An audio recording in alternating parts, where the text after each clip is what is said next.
International Islamic Research Center.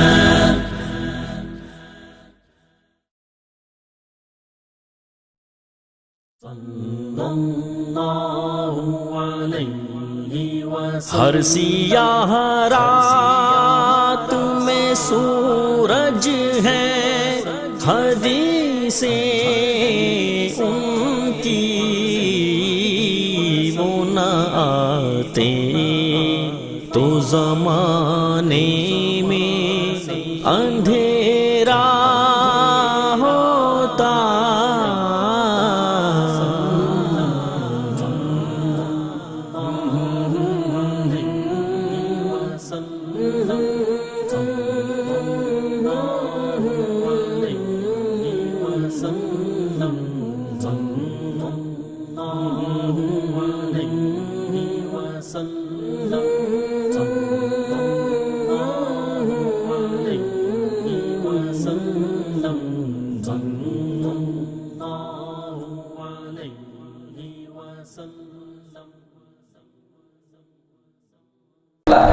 لہذا بچے وہ سند پڑھیں گے۔ اس سند کی ایک خوبی یہ ہے کہ اس میں واسطے کم، اور دوسری بات یہ ہے کہ اس میں شاہ ولی اللہ محدث دہلوی وغیرہ کا تذکرہ نہیں ہے، اس کے علاوہ سند ہے، یہ عموماً سند نایاب ہے۔ تو سند حدیث پڑھتے ہیں حافظ عثمان جو طالب علم ہے صحیح بخاری۔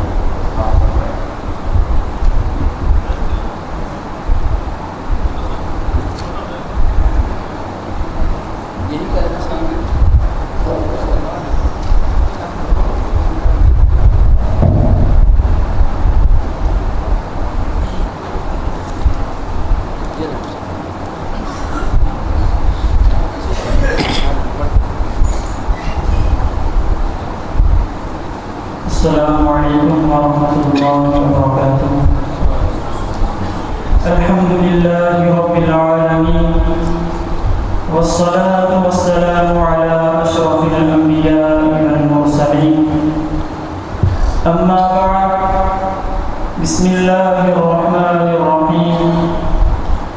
حدثنا شیخنا الکریم محمد نعیم رضوان وله اجازت عن شيخ الحديث حافظ القرآن محمد أمين يعقوب حفظه الله تعالى، وله إجازة من حافظ القرآن شيخ الحديث والتفسير المعروف بالحافظ محمد جودلي رحمه الله، وله إجازة من حافظ الحديث والقرآن المعروف بالحافظ عبد المنان، وله إجازة من الشيخ عبد الحق البنابسي، وله إجازة من الإمام المجتهد الرباني المعروف بالشوكاني، وهو يروي عن شيخه السيد عبد القادر بن أحمد عن شيخه محمد بن الطيب عن شيخه محمد بن أحمد الفاسدي عن شيخه أحمد بن محمد العجلي عن القطب النهرواني عن النور أبي الفتح عن بابا يوسف الهروي عن المعمر محمد بن شاذ الفارسي عن يحيى بن عمار بن مقبل بن شاهان الفضلاني عن الفربري عن الإمام أمير المؤمنين في الحديث رئيس المحدثين أبي عبد الله محمد بن إسماعيل بن إبراهيم البخاري رحمه الله تعالى قال في صحيحه حدثني أحمد بن مشكاب حدثنا محمد بن فضيل عن أمارة بن القعقاع عن أبي زرعة عن أبي هريرة رضي الله تعالى عنه قال قال النبي صلى الله عليه وسلم كلمتان حبيبتان إلى الرحمن خفيفتان على اللسان ثقيلتان في الميزان سبحان الله وبحمده سبحان الله العظيم صدق الله العظيم۔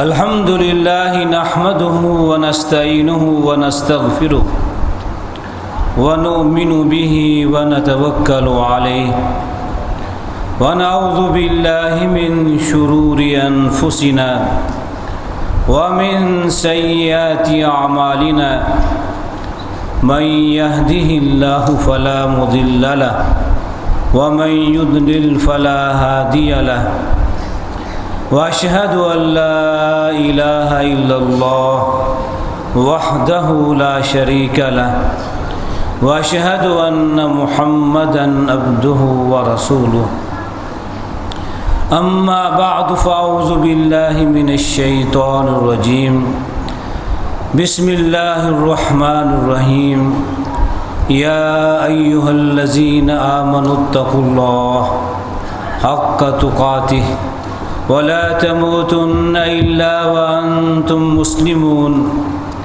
يا أيها الناس اتقوا ربكم الذي خلقكم من نفس واحدة وخلق منها زوجها وبث منهما رجالا كثيرا ونساء واتقوا الله الذي تساءلون به والأرحام إن الله كان عليكم رقيبا يا أيها الذين آمنوا اتقوا الله وقولوا قولا سديدا يصلح لكم أعمالكم ويغفر لكم ذنوبكم ومن يطع الله ورسوله فقد فاز فوزا عظيما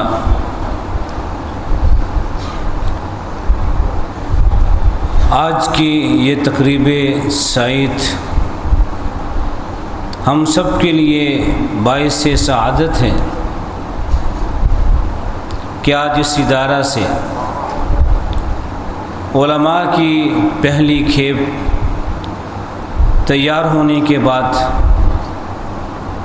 میدان عمل میں نکلنے والی ہے۔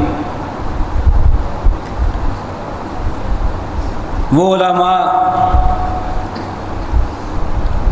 جو ہر زمانے میں ہر علاقے کے لیے ہر قوم کے لیے منارہ ہدایت ہوتے ہیں،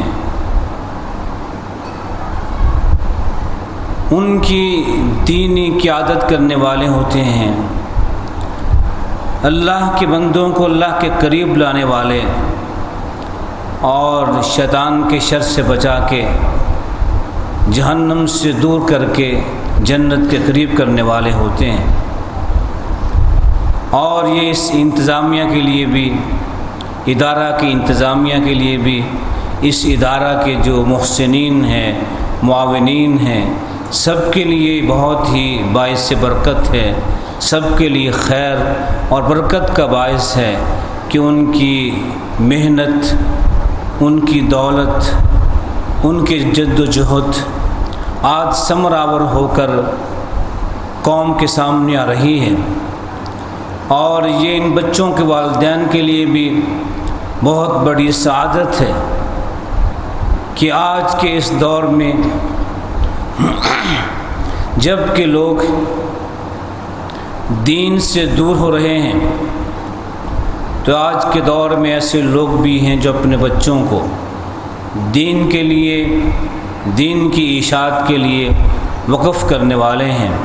یقیناً یہ بچے اپنے ماں باپ کے لیے، اپنے خاندان کے لیے صدقہ جاریہ بنیں گے، اپنے خاندان کی ہدایت کا بھی، اپنے علاقے، اپنے ماحول اور گرد و نواح کی ہدایت کا سامان بھی بنیں گے۔ اللہ تعالیٰ ان سب کو عالم باعمل بننے کی توفیق عطا فرمائے۔ معزز علماء کرام، طلباء اعظام اور معزز سامعین، ہم میں سے ہر شخص اس بات کا متمنی ہے، اس بات کے لیے جد و جہد کرتا ہے کہ اسے دنیا میں عزت ملے، عظمت ملے، اسے عروج ملے، ترقی اور کامیابی ملے۔ ہم میں سے ہر ایک کی یہ تمنا ہوتی ہے عظمتیں، کامیابیاں، عزت و کامرانیاں ہمارے نصیب میں آئیں۔ ایک مومن ہونے کے ناطے اگر ہم اس بات کا جائزہ لیں کہ اس کائنات میں سب سے عظیم، سب سے بڑھ کے عظمت والی شخصیات کون ہیں، سب سے زیادہ کامیاب و کامران، ترقی کرنے والے، فضیلت پانے والے کون سی شخصیات ہیں، تمہارے سامنے انبیاء اور رسولوں کی شخصیت آتی ہے۔ انبیاء اور رسولوں کے علاوہ اس کائنات کی کوئی شخصیت ایسی نہیں ہے جسے ہم سب سے عظیم کہہ سکیں۔ پوری انسانیت میں اگر عظمت ملی ہے، عزت ملی ہے، کامیابی و کامرانی ملی ہے اور رب کے ہاں قرب حاصل ہوا ہے تو انبیاء کو، اس کے رسولوں کو۔ کیوں؟ اس وجہ سے کہ انبیاء کا وحی الہی کے ساتھ سب سے گہرا تعلق تھا۔ امت کے کسی فرد کا وحی الہی کے ساتھ اتنا تعلق نہیں ہوتا جتنا تعلق اس امت کے نبی اور رسول کا ہوتا ہے۔ اور وحی الہی، اسی کا نام دین ہے، یہی اسلام ہے جو رب کائنات اپنے وحی کے ذریعے، اپنے فرشتوں کے ذریعے اپنے انبیاء اور رسولوں تک پہنچاتا ہے۔ اور اس کسی بھی امت اور قوم میں سب سے زیادہ وحی الہی کے ساتھ، دین الہی کے ساتھ کسی کا تعلق ہوتا ہے تو اس امت کے نبی اور رسول کا ہوتا ہے۔ اور وہ نبی اور رسول محض وحی کے ساتھ وحی کا عالم نہیں ہوتا، بلکہ اس وحی الہی کے تقاضوں کو ادا کرنے والا ہوتا ہے، اس وحی کے مطابق بندگی کے سب سے اعلیٰ مقام پہ فائز ہوتا ہے۔ وحی الہی کو حاصل کرنے کے بعد اس کے تقاضوں کو ادا کر کے رب کی بندگی کے اعلیٰ مقام پہ فائز ہونا، یہ اصل کامیابی ہے۔ رب کے ہاں عزت ملتی ہے، عظمت ملتی ہے تو اس شخص کو جو سب سے زیادہ وحی الہی کے ساتھ اپنا تعلق جوڑتا ہے اور پھر وحی الہی کے ساتھ اپنی زندگی کو سنوارتا ہے، اس وحی کے تقاضوں کو ادا کرتا ہے، خود بھی سب سے بڑھ کر اپنے خالق و مالک کی بندگی کے تقاضوں کو ادا کرتا ہے اور اپنے گرد نواح کے ماحول کو بھی، اپنے ساتھیوں کو بھی، پوری انسانیت کو بھی کوشش کرتا ہے کہ یہ سارے کے سارے اس دین میں آ جائیں، اس بندگی میں آ جائیں جس دین میں میں آیا ہوں، جس بندگی کے راستے پہ میں چل پڑا ہوں، یہ سارے انسان اس کامیابی کے راستے پہ آ جائیں، کیونکہ یہی کامیابی کا راستہ ہے، یہی جنت کا راستہ ہے اور یہی جہنم سے بچنے کا راستہ ہے۔ کامیابی، عزت اور عظمت وحی الہی کے ساتھ ہوتی ہے۔ اس لیے انبیاء کے بعد یہ عظمت، یہ فضیلت کسی کے نصیب میں آئی ہے تو اس امت علماء کرام کے نصیب میں ہے۔ اس لیے کہ انبیاء کے بعد سب سے زیادہ وحی کے ساتھ، دین کے ساتھ کسی کا تعلق ہے، علماء کرام کا ہے۔ وحی کے تقاضوں کو سب سے بڑھ کے جاننے والے علماء دین ہیں اور انبیاء کے مشن کے حامل یہ علماء دین ہیں۔ انبیاء کے بعد یہ اللہ کے بندوں کو اللہ کے دین کی جانب بلانے والے ہیں، اللہ کا پیغام سنانے والے ہیں، بتانے والے ہیں کہ اللہ کے بندو، تم سے تمہارا مالک کیا چاہتا ہے، تمہارا خالق تم سے کس بات کا تقاضا کرتا ہے، تم اس کی بندگی کیسے کر سکتے ہو۔ یہ وہ سارے کام جو انبیاء کیا کرتے تھے آج اس امت کے علماء وہ کام کر رہے ہیں۔ اس لیے وہ عزت و عظمت جو انبیاء کو ملی تھی، ان کے بعد اگر یہ عزت، عظمت اور کامیابی ملی ہے تو علماء کرام کو ہے۔ اس لیے آپ نے فرمایا تھا کہ لوگوں اپنی امت کی علماء کو معمولی سمجھنا. فضل العالم علی العابد کا فضلی علی ادناکم. اے میری امت کے لوگوں سمجھنا ہو علماء کا مقام کیا ہے تو ایک آسان سی مثال دیتا ہوں کہ میری امت کے جو علماء ہیں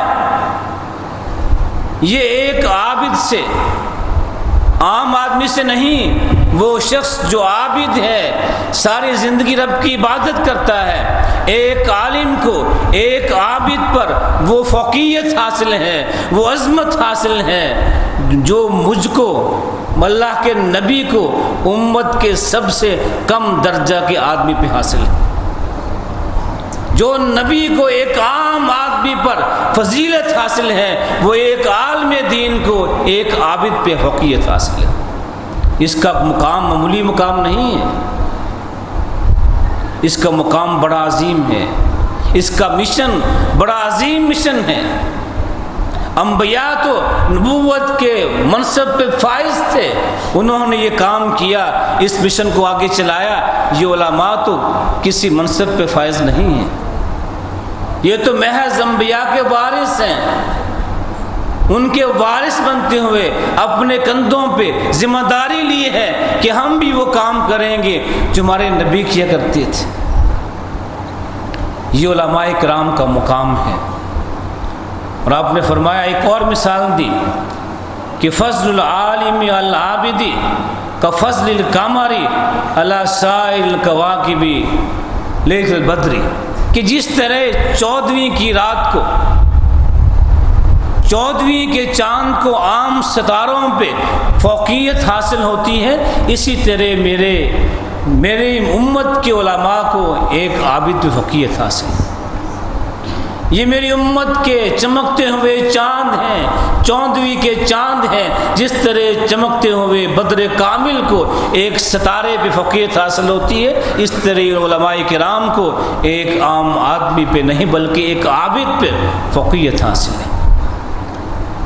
اتنی فوقیت ہے، اتنی عظمت ہے کہ آپ نے فرمایا ان اللہ وملائکتہ واہل السماوات والارضین حتی الحیتان فی جوف الماء والنملۃ فی جوہرها ویصلون علی معلم الناس الخیر، کہ لوگوں اللہ، اس کے فرشتے، آسمان کی ساری مخلوق، زمین کی ساری مخلوق، حتیٰ کہ سمندر کی مخلوق بھی اور زمین کے سوراخوں میں رہنے والی مخلوق بھی، یہ ساری کی ساری علماء دین کے لیے جو لوگوں کو دین سکھاتے ہیں، خیر کی بات سکھاتے ہیں، ان سب کے لیے رحمت کی دعا کرتی.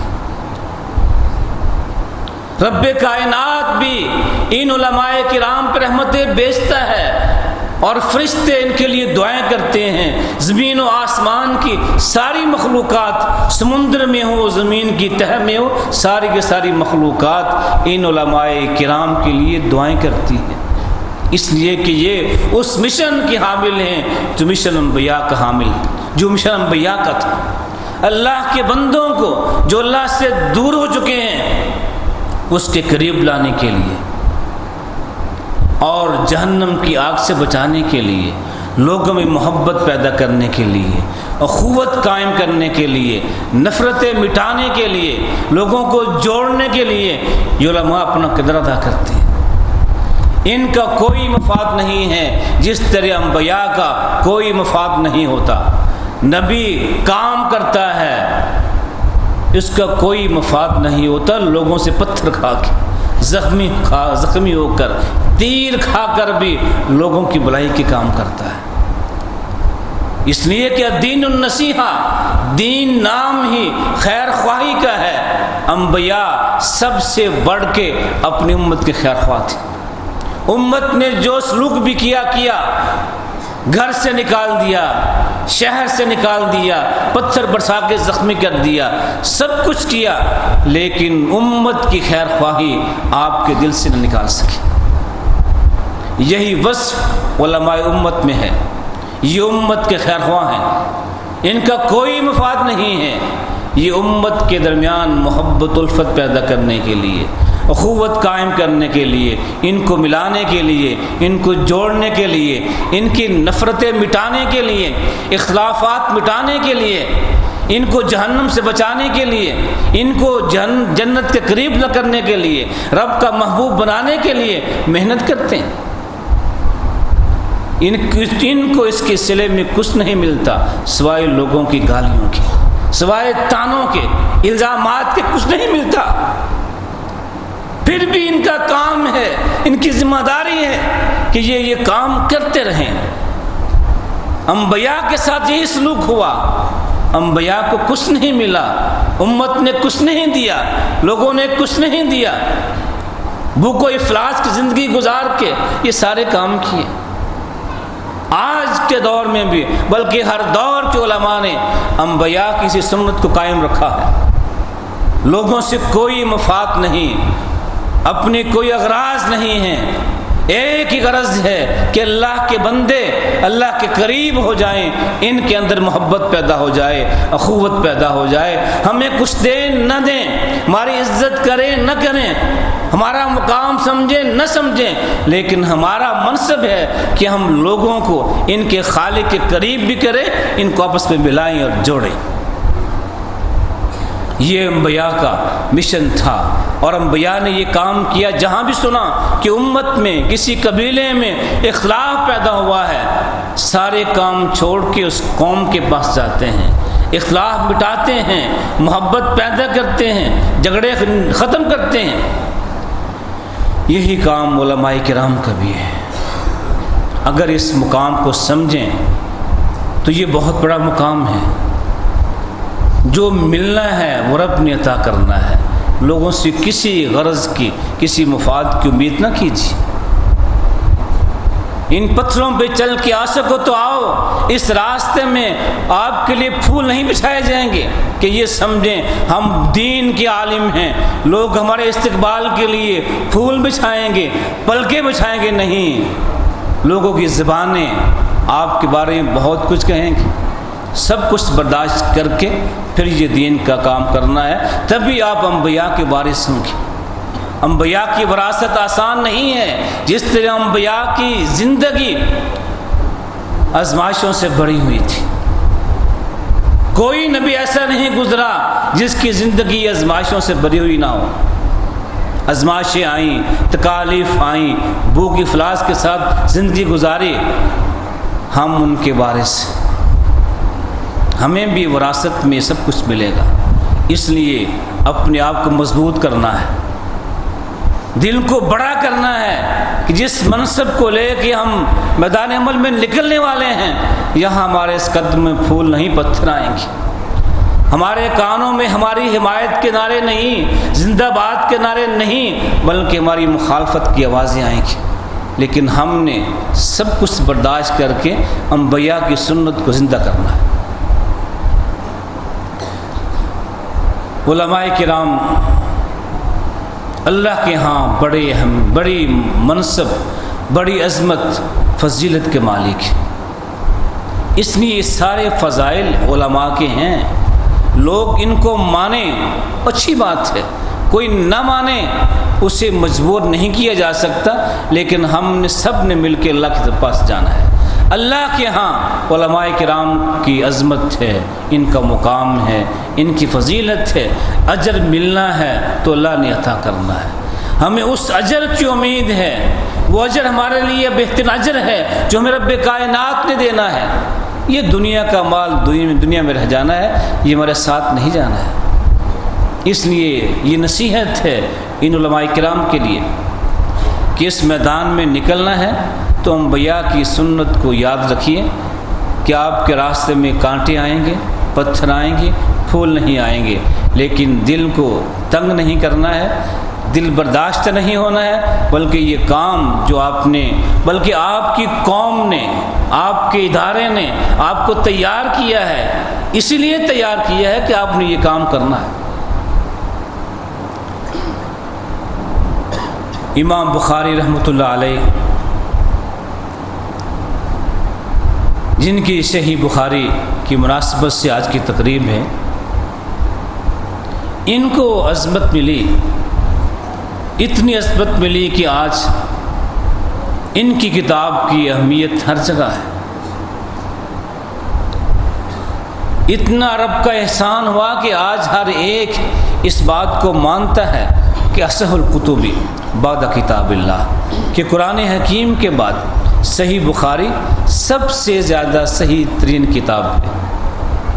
کوئی مسلک ہو، کوئی مذہب ہو، حنفی ہو، مالکی ہو، شافعی ہو، کوئی بھی ہے، سبھی اس بات کو مانتے ہیں، اور سبھی کے یہاں یہ اصول مسلمہ ہے کہ جب تک کوئی طالب علم صحیح بخاری نہ پڑھ لے تب تک وہ عالم دین نہیں بن سکتا ہے۔ صحیح بخاری پڑھے بغیر کوئی بھی عالم نہیں بن سکتا، عالم معتبر نہیں ہوگا۔ اس کتاب کو پڑھے بغیر کوئی عالم نہیں بن سکتا۔ یہ اعزاز، یہ شرف اس کتاب کو ملا تو کیوں؟ امام بخاری بہت بڑے مالدار نہیں تھے، ان کی زندگی آرام اور راحت سے بھری ہوئی نہیں تھی، بلکہ ان کی زندگی مشقتوں سے، آزمائشوں سے، بھوک افلاس سے بھری ہوئی تھی۔ کئی ماہ تک کھانا نہیں کھاتے تھے۔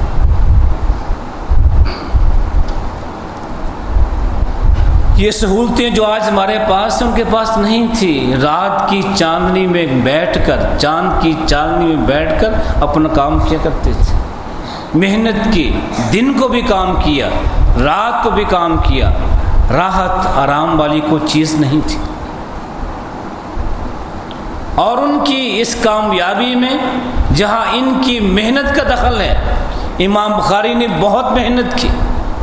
16 سال کی عمر میں اپنے علاقے کے جتنے علماء تھے سبھی علماء کا علم حاصل کر لیا، ایک عالم کا نہیں، اپنے علاقے کے تمام علماء کا جو علم تھا ان سے لے لیا۔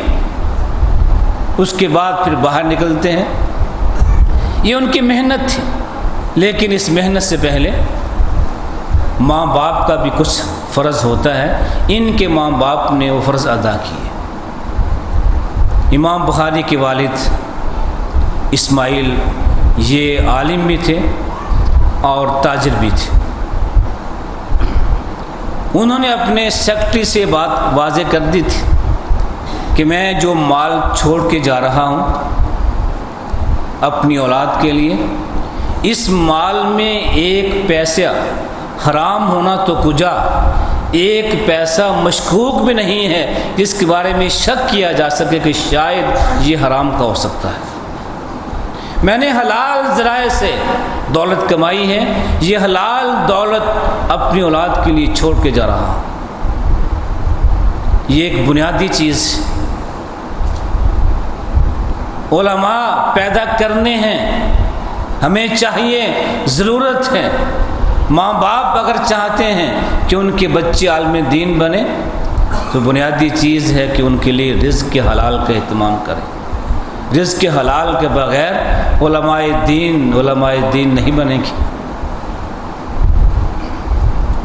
اور امام بخاری کی والدہ خود بہت بڑی صالحہ عورت تھی، ان کی دعائیں امام بخاری کی کامیابی کے ساتھ تھی۔ امام بخاری کی کامیابی کے پیچھے باپ کی محنت، حلال کمائی اور ماں کی دعائیں، یہ دونوں چیزیں تھیں۔ اور آج کے دور میں بھی جس کو یہ دو چیزیں مل جائیں، حلال کمائی مل جائے، ماں کی دعائیں مل جائیں، اس کی زندگی کامیاب ہو جاتی ہے۔ اور خود امام بخاری جن کو باپ کی طرف سے مال ملا تھا، لیکن آپ علم کی طرف مصروف ہو گئے، کوئی تجارت نہیں کی، مال لوگوں کو دے دیا، تاجروں کو دے دیا مزاربت کے لیے کہ تم کماؤ، جو منافع ہوگا مجھے دے دینا۔ اور ایسا بھی ہوا کہ تاجر مال لے گئے، واپس نہیں کیا۔ امام بخاری کو لوگوں نے بتایا کہ جو آپ کا مال لے گیا تھا وہ فلاں شہر میں ہے، اس شہر کا جو حاکم ہے آپ کا چاہنے والا ہے، آپ سے محبت کرنے والا ہے، آپ اس شہر کے حاکم کو لکھیے کہ فلاں شخص میرے پیسے دینے ہیں، اسے پیسے دلوا دو. کہا کہ نہیں، یہ دنیا کے مال کے لیے میں حکمرانوں سے ایسی درخواست کروں؟ وہ مال لے گیا، اگر وہ واپس کرنا چاہتا ہے واپس کر دے، لیکن میں کسی ایسے طریقے سے اس ظلم کے ساتھ اس کو پکڑوا کے اسے جیل بھجوا کر میں مال لینا نہیں چاہتا. اتنا استغنا تھا دنیا کے مال سے. اور یہ ایک عالم کی شان ہونی چاہیے. مال کی محبت ایک عالم دین کے دل میں نہیں ہونی چاہیے. اگر مال کی محبت ہے تو وہاں اللہ کی محبت نہیں آئے گی، دین کی محبت نہیں آئے گی. اس لیے اپنے دلوں کو مال کی محبت سے پاک کیجیے، اپنے دلوں کو رب کی محبت سے آباد کیجیے، دین کی محبت پیدا کیجیے. دنیا کا مال ملے گا اور ضرور ملے گا، لیکن دنیا کے مال کی محبت دل میں پیدا کر لی تو پھر رب کی محبت دل سے نکل جائے گی، کم ہو جائے گی. امام بخاری کے پاس ان کا تجارتی مال آیا. ایک تاجر آتا ہے کہ میں آپ کو 5000 منافع دیتا ہوں. کہا ٹھیک ہے، ابھی میں کو بات نہیں کہتا، کل کو آنا، کل سودا کریں گے. شام کو ایک اور پارٹی آ جاتی ہے کہ ہم آپ کو 10,000 منافع دیتے ہیں. پہلے تاجر نے 5,000 کی بات کی تھی، یہ کہتے ہیں 10,000 دیں گے. کو ہم جیسا آدمی ہوتا کہتا ٹھیک ہے، پہلے اس کال سے ہم نے وعدہ کیا ہے، نہ سودا کیا ہے، نہ بات کی ہے، نہ ہاں کی ہے، اس سے بات کر لیتے ہیں. لیکن امام صاحب کہتے ہیں کہ نہیں، اگرچہ میں نے پہلے تاجر سے بات نہیں کی، لیکن میں دل میں فیصلہ کر چکا تھا کہ مال اس کو دے دوں گا. اب تمہارے 5,000 زائد کے لیے میں دل کا فیصلہ رد کر دوں نہیں. یہ تھا استغنا، مال کی محبت نہیں، ایمان تھا، یقین تھا کہ رب نے جو میرے مقدر میں ہے مجھے دینا ہے، جو میرے مقدر میں نہیں ہے میں کسی بھی ناجائز طریقے سے حاصل کر مجھے نہیں ملے گا. یہ امام بخاری کی بخاری پڑھنے والوں کے لیے درس کہ استغنا پیدا کیجیے، صرف اللہ کے ساتھ تعلق مضبوط کیجیے. یہ دنیا کا مال رب کا مال ہے، وہ جسے چاہے جتنا چاہے وہ دے گا. ہم ناجائز طریقوں سے کبھی بھی وہ چیز حاصل نہیں کر سکتے جو ہمارے مقدر میں نہیں ہے. ہمارے مقدر میں جو ہے ہمیں ملے گا، ہمیں ملنا ہے، لیکن امتحان صرف یہ ہے کہ جو مقدر میں ہے اسے حاصل کیسے کر رہے ہو، جائز طریقے سے، ناجائز طریقے سے. ایک مومن ہونے کے ناطے ہمارا یہ ایمان ہے کہ رب نے یہ فیصلے کر دیے ہیں کسی انسان کو کیا ملنا ہے، کتنا مال ملنا ہے، کتنی دولت ملنی ہے، فیصلے ہو چکے ہیں. جو ہمارے مقدر میں ہے ہمیں وہی ملنا ہے، نہ اس سے زائد نہ اس سے کم. جب اس میں ہمارا ایمان ہو تو پھر ہم اپنے مقدر کے حصول کے لیے جھوٹ کیوں بولیں، جھوٹے وعدے کیوں کریں، جھوٹی قسمیں کیوں اٹھائیں؟ نہیں، ایمان کا تقاضا یہ ہے کہ جو تمہارے مقدر میں ہے تمہیں ملے گا، ضرور ملے گا، اس کے لیے جائز طریقے اختیار کیجیے. یہ رب پر ایمان کا تقاضا ہے. اور اہل علم کو اس چیز میں مثال ہونا چاہیے. لوگ ہمیں دیکھتے ہیں، علماء کیا کرتے ہیں، ان کا انداز کیا ہے، لین دین کے معاملات ان کے کیسے ہیں.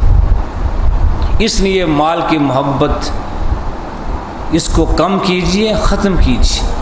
اور رب پر جو ایمان ہے کہ وہ رازق وہ ہے، اس نے رزق کی تقسیم کا کام مکمل کر لیا ہوا ہے، جو ہمیں ملنا ہے وہ ہمیں ملے گا.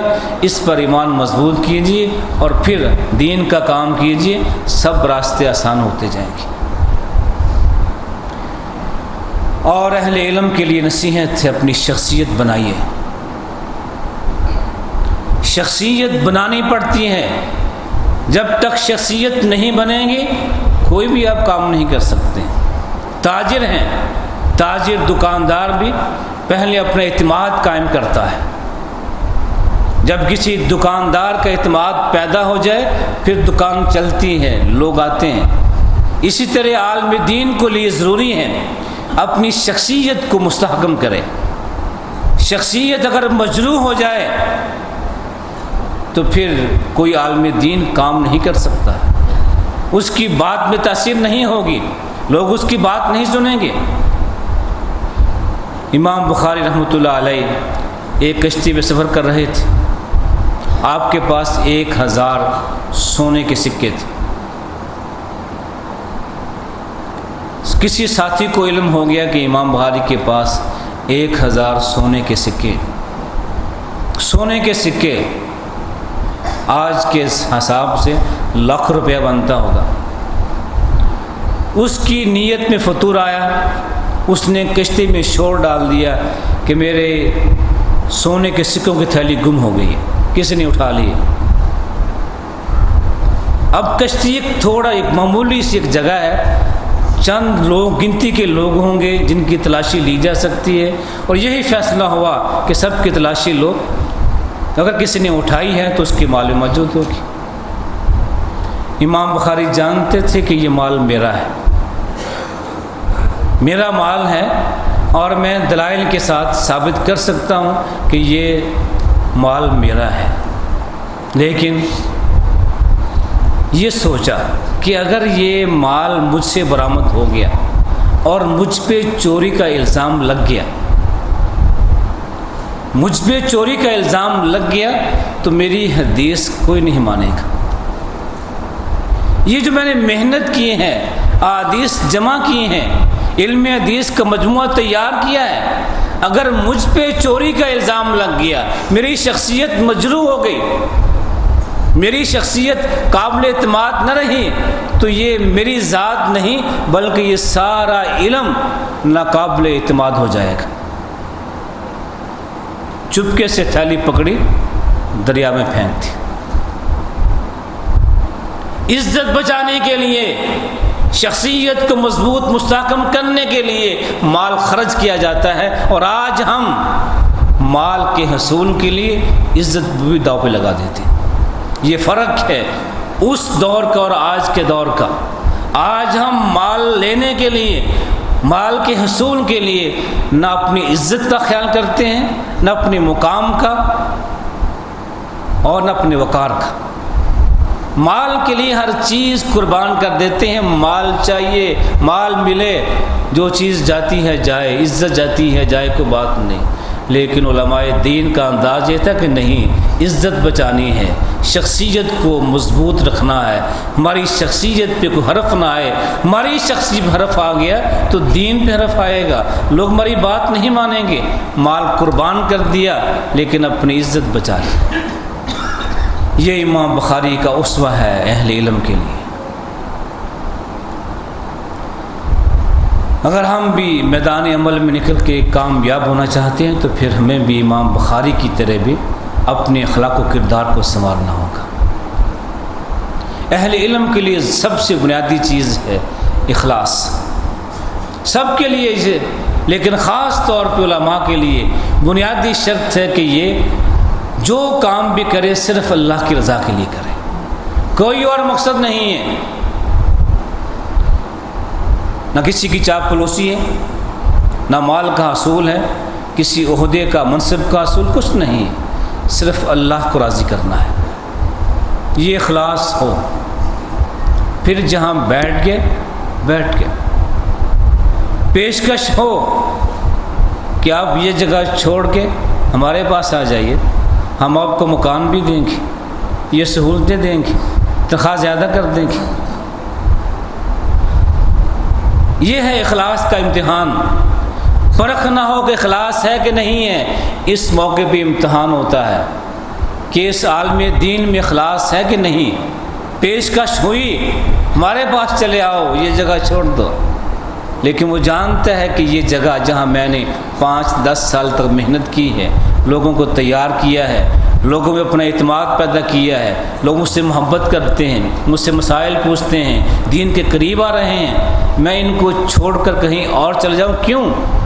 چند ٹکوں کے لیے، سہولت کے لیے، آرام کے لیے نہیں، اخلاص کا تقاضا یہ کہ نہیں، ایمان کا تقاضا یہ ہے کہ جو مقدر میں ہے مجھے یہی مل جائے گا، کہیں اور جانے کی ضرورت نہیں ہے، یہی جگہ ہے جہاں میں نے کام کا آغاز کیا ہے، اس جگہ کو چھوڑ کر کہیں اور نہیں جاؤں گا۔ اگر یہ چیز ہے، یہ جذبہ ہے، یہ قوت و جرت ہے تو مانا ہے کہ اخلاص موجود ہے۔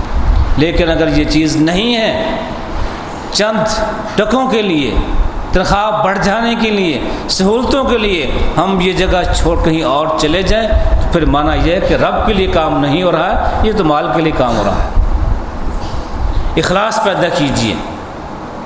دوسری چیز، اپنے اندر ضبط نفس پیدا کیجئے، اپنے نفس پہ کنٹرول کرنا سیکھیے، حلم پیدا کیجئے۔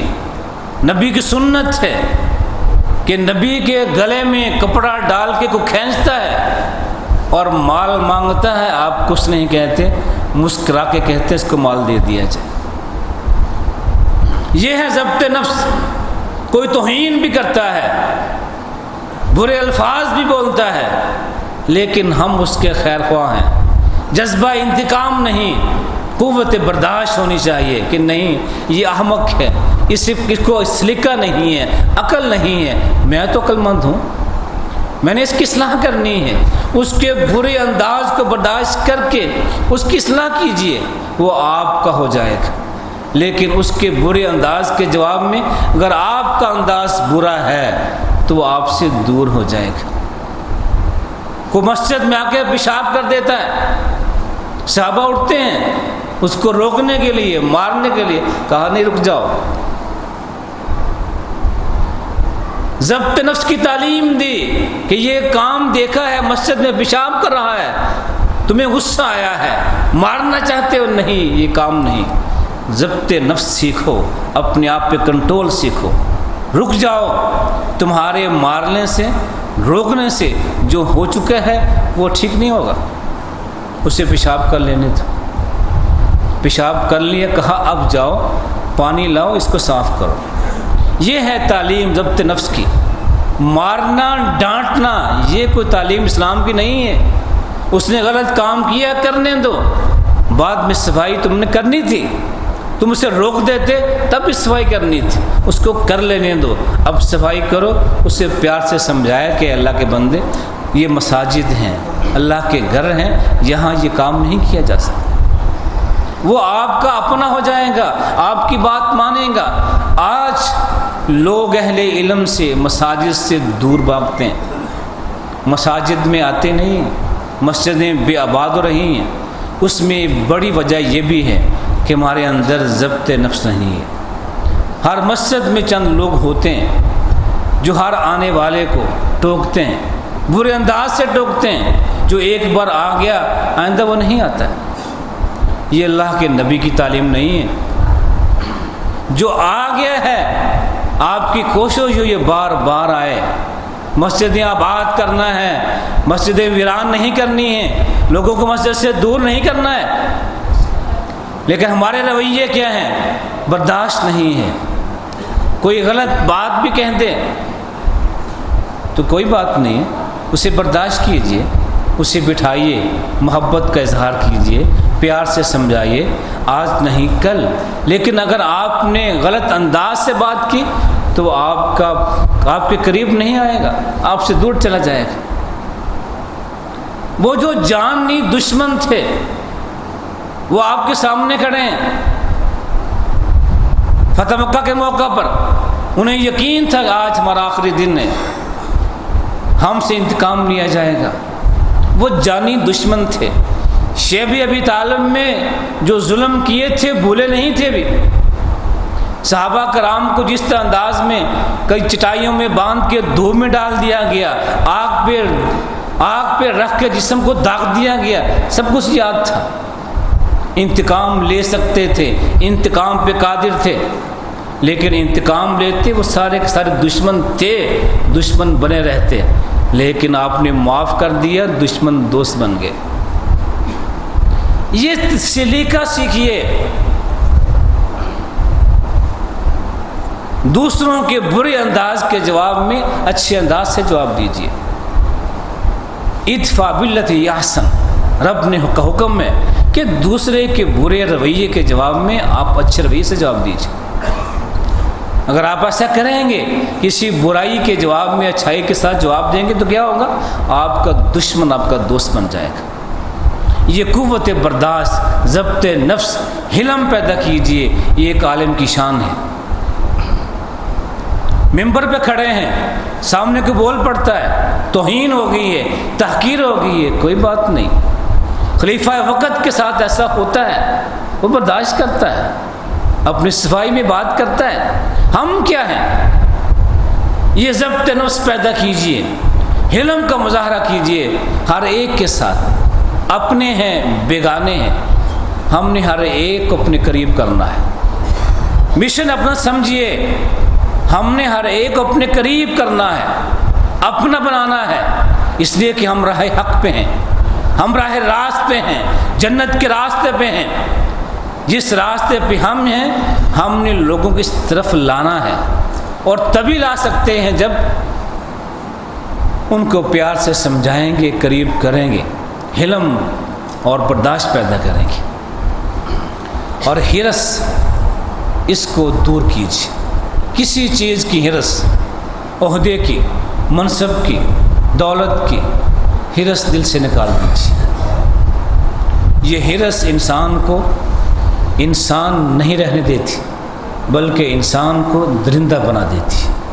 کسی چیز کی جب ہرس بڑھتی ہے تو اپنی ہرس پوری کرنے کے لیے انسان درندہ بن جاتا ہے، انسان نہیں رہتا۔ اس لیے علماء کی شان یہ ہونی چاہیے کہ ان کے اندر ہرس نہ ہو، لالچ نہ ہو، کسی نہ منصب کا، نہ عہدے کا، نہ مسلح کا، نہ ممبر کا، نہ کسی اور چیز کا، بلکہ عاجزی ہو، انکساری ہو۔ یہ انبیاء کی شان تھی۔ من تواضع للہ رفعہ اللہ، جو اللہ کے لیے جھک جاتا ہے اللہ اسے عزت دیتا ہے، اور جو خود بڑا ہونا چاہتا ہے اللہ اسے نیچے کر دیتا ہے۔ ہم یہ سبق دیتے ہیں، لوگوں کو بتاتے ہیں تواضع اختیار کرو، لیکن علماء میں تواضع نہ ہو تو یہ اچھا نہیں ہے۔ اہل علم میں تواضع ہونی چاہیے، عاجزی، انکساری ہوگی اللہ کی خاطر کہ میں تواضع اختیار کرتا ہوں، یہ بندے ہمارے قریب آ جائیں گے۔ اللہ کی خاطر تواضع اختیار کی تو یہ اللہ راضی ہوگا، ہمیں عزت دے گا، ہمیں کامیابیاں دے گا۔ اس لیے چونکہ یہ پہلی کھیپ تھی علماء کرام کی، اس مناسبت پہ میں نے علماء کا مقام اور ان کی کوئی ذمہ داریاں، ان کے اخلاق کے درک بارے میں بات کی ہے۔ امام بخاری کی یہ کتاب صحیح بخاری ایسی کتاب ہے جس میں انسانی زندگی کے بارے میں ہر قسم کی ہدایت موجود ہے۔ خود امام بخاری کہتے ہیں کہ کوئی شخص اپنی زندگی کے بارے میں کسی گوشے میں، تاجر ہے، وکیل ہے، سیاستدان ہے، حکمران ہے، قاضی، جو بھی ہے، زندگی کسی شعبے کے لیے بھی اسے ہدایت چاہیے، اس کتاب میں اس ہدایت موجود ہے۔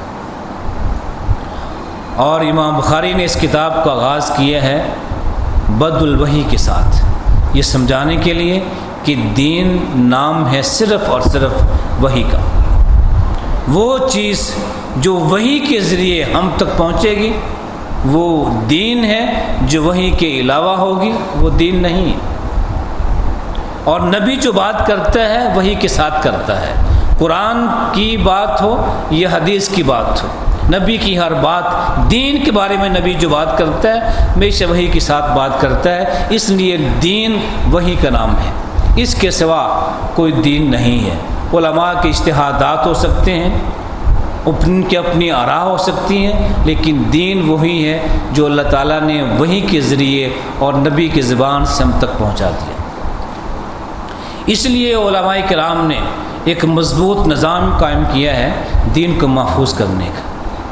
جیسے آپ پڑھ سنتے ہیں، ابھی آپ نے حدیث سنی ہے کہ امام بخاری کہتے ہیں مجھے کس نے بتایا، میرا استاد کون تھا، اس کا استاد کون تھا، اس کا استاد کون تھا، یہ پورا سلسلہ کہ میں کہہ دوں یہ حدیث نبوی ہے، بے کیسے، تمہیں کس نے بتایا حدیث نبوی ہے، پورا سلسلہ بتایا جائے گا تو پھر وہ حدیث نبوی بنے گی۔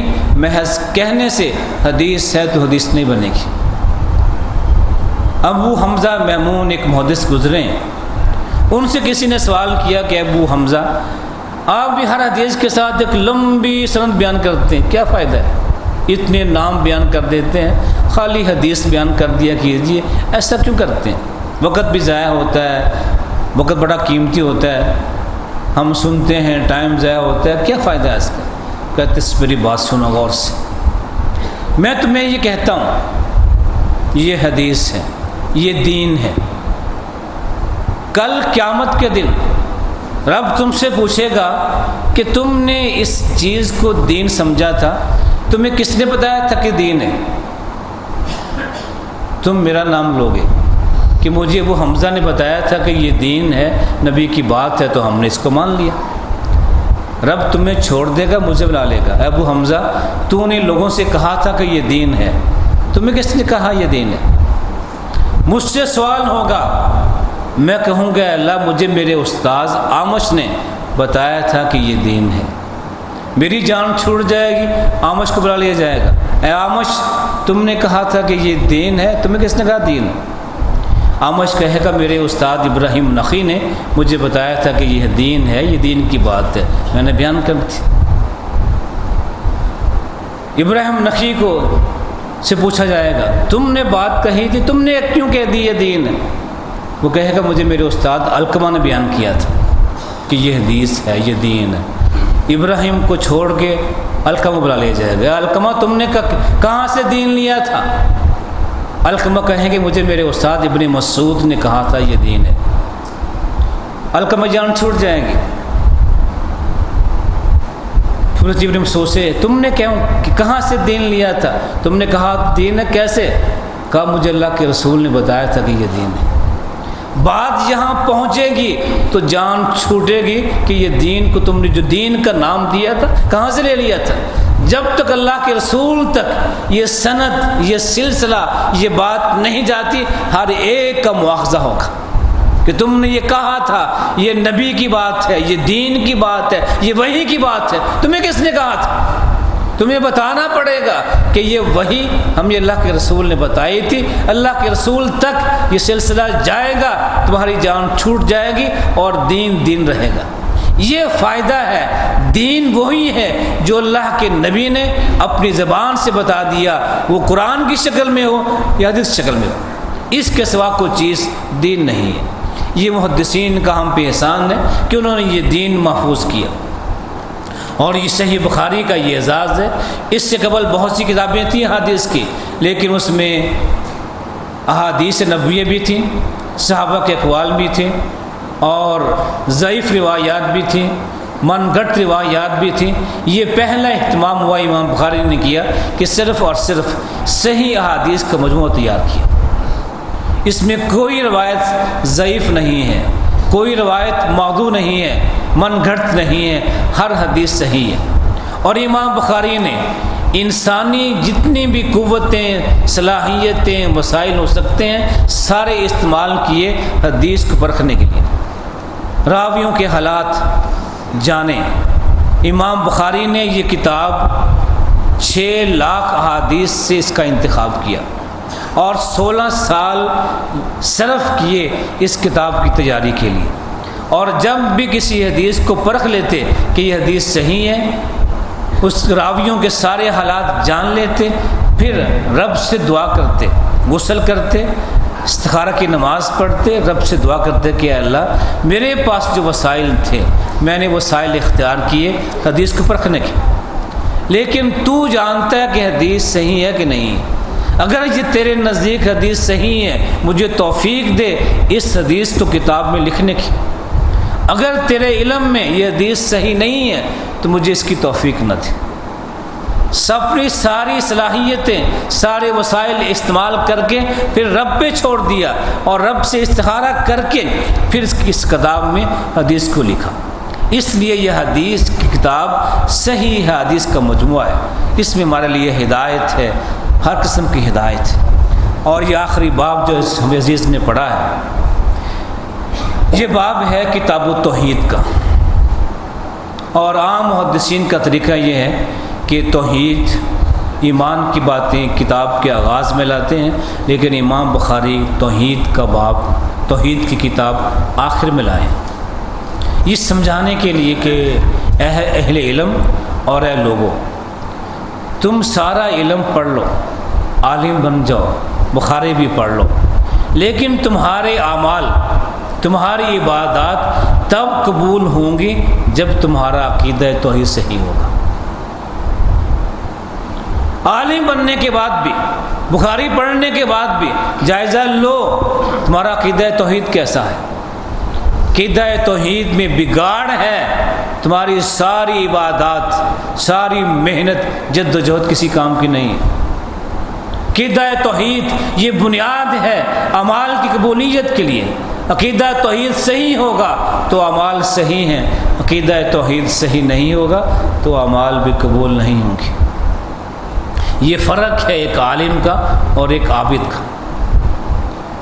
ابن عباس یہ بیان کرتے ہیں کہ شیطان کسی عالم کے فوت ہونے پہ بڑا خوش ہوتا تھا،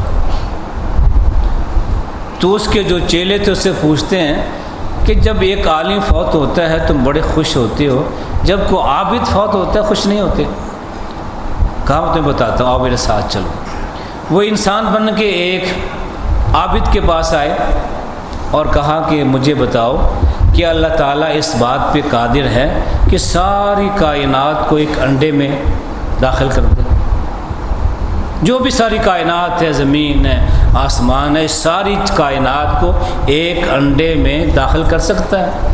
کہتا نہیں، انڈا چھوٹا سا ہوتا ہے، اتنی بڑی زمین آسمان کیسے ہو سکتا ہے؟ عابد نے کہہ دیا نہیں، ناممکن ہے، اللہ اس بات پہ قادر نہیں ہے۔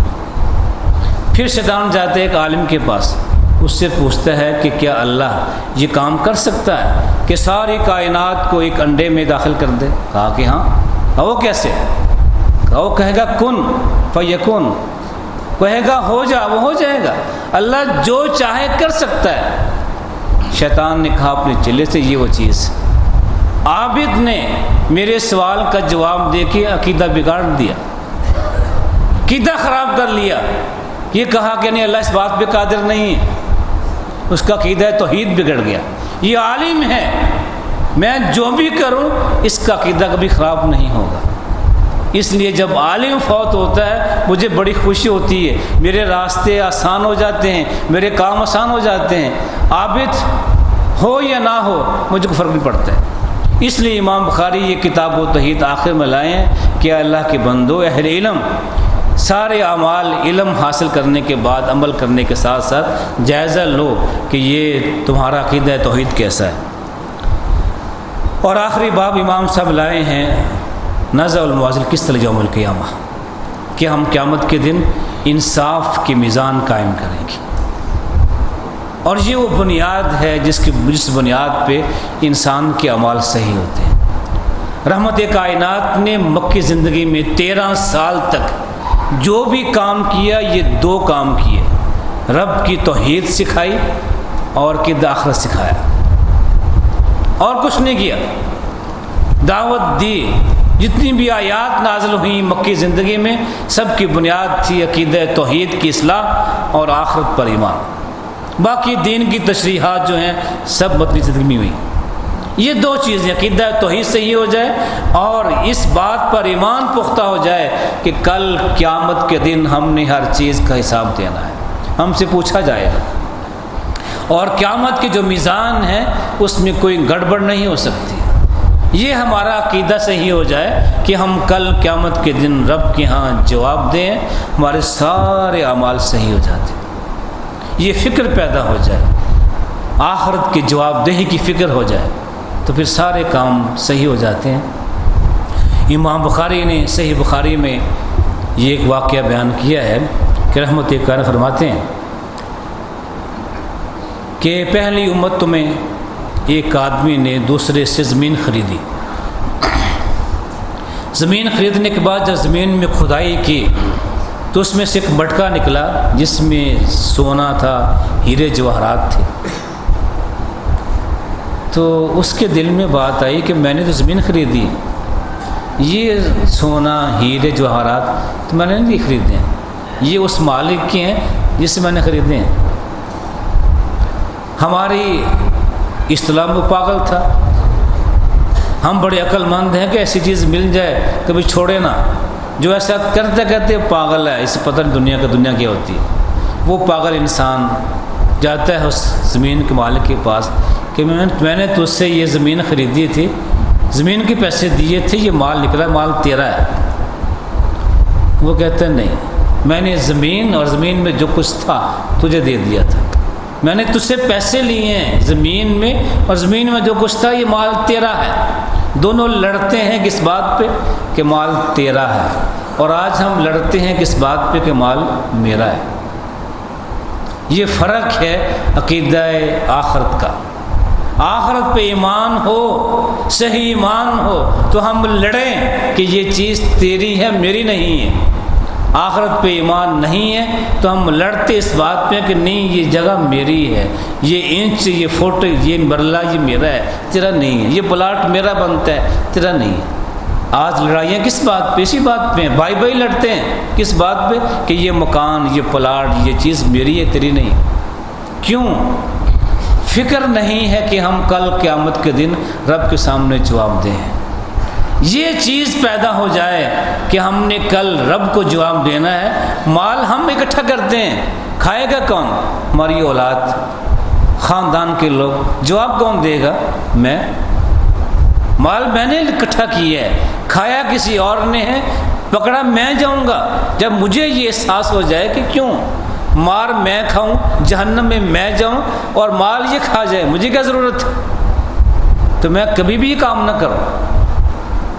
یہ عقیدہ صحیح ہو جائے، کل ہم قیامت کے دن رب کے سامنے جواب دیں ہیں تو پھر یہ سارے معاملے ٹھیک ہو جاتے ہیں۔ وہ جھگڑ رہے تھے یہ تیرا ہے، وہ کہتے نہیں تیرا ہے۔ ثالث کو بلایا گیا، ثالث ان کی بات سن کر سمجھتا ہے کہ یہ اس مسئلے کا کوئی حل نہیں ہے۔ جب یہ دونوں لینے پہ تیار نہیں ہیں، کس کو دوں؟ تو ان سے پوچھتا ہے تمہاری اولاد ہے؟ ایک کہتا ہاں میری بیٹی ہے، ایک کہتا میرا بیٹا ہے۔ کہا دونوں کی شادی کر دو اور یہ جو مال بھی ہے ان کو تحفے میں دے دو۔ دونوں کی شادی ہو گئی، مال کہاں گیا؟ انہی کے پاس آ گیا، لیکن جائز طریقے کے ساتھ۔ اب فکر نہیں ہے کہ یہ مال یہ کھائیں گے، یہ جواب میں دوں گا۔ بس سوچ کی بات ہے، جو قسمت میں ہوتا ہے ملے گا، ضرور ملے گا، لیکن سوچ بدلیے، سوچ صحیح کیجئے کہ ہم جواب دیں ہیں کل قیامت کے دن۔ اس لیے کوئی ناجائز طریقہ، حق تلفی کا اختیار نہ کریں کہ کل ہمیں بڑا محضر ہو۔ کوئی ٹائم ہے نہیں؟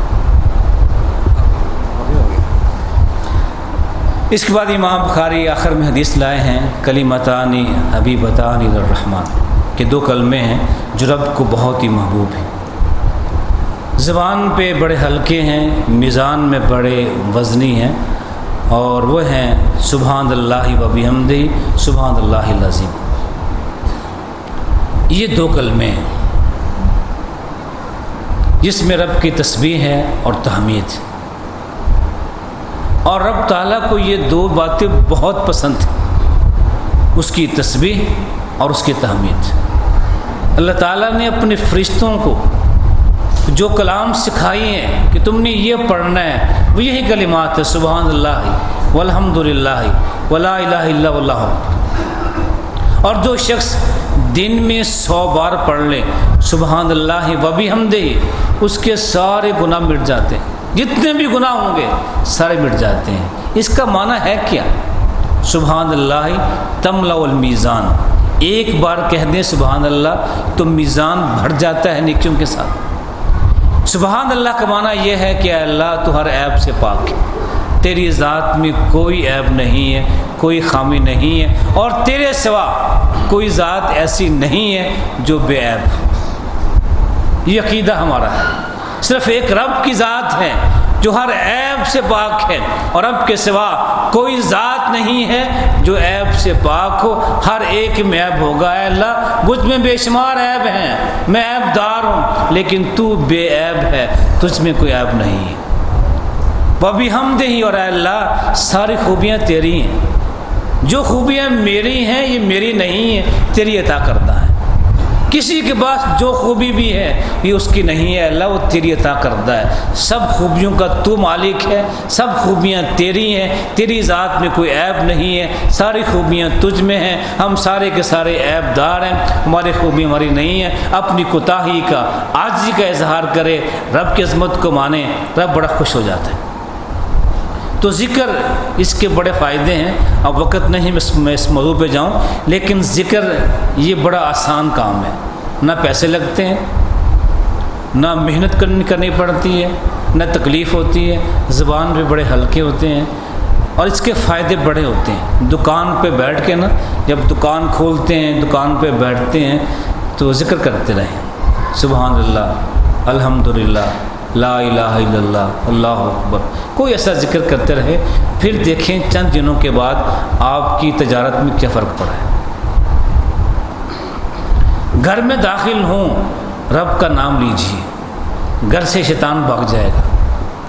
گھر سے باہر نکلتے ہیں، رب کا نام لیجیے، رب کو یاد کیجیے، سارے بازار میں، سارے راستے میں رب کی نصرت، حفاظت آپ کے ساتھ ہوگی۔ کوئی بھی کام کریں رب کا نام لے کے کریں، رب کو یاد رکھیے، اس کے بڑے فائدے ہیں۔ پہلے زمانے میں جب عورتیں گھر میں آٹا گوندتی تھی نا، تو آٹا گوندنے کے ساتھ ساتھ سبحان اللہ، الحمدللہ کہا کرتی تھی، تو ان کی روٹیوں میں برکت ہوتی تھی، بچے نیک ہوتے تھے۔ اور آج عورتیں آٹا گوندتی نہیں ہیں، جو گوندتی ہیں تو ان کی زبان پہ ذکر نہیں بلکہ کوئی اور کچھ ہوتا ہے، یہ فرق ہے۔ پھر کہیں کہ اولاد نافرمان ہے، اولاد بات نہیں مانتی ہے، یہ کام کرتی ہے، وہ کام کرتی ہے، تو یہ ہوگا۔ ذکر کے فائدے بڑے ہیں، گھر میں ذکر کیجئے، بچوں کو سکھائیے، پھر آپ کے بچے ہوں گے، فرمانبردار ہوں گے۔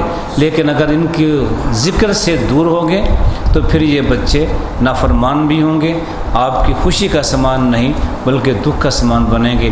اللہ تعالی ہم سب کو توفیق عطا فرمائے کہ جو باتیں ہم نے سنی ہیں انہیں کو سمجھے، ان پہ غور کریں، ان پہ عمل کریں۔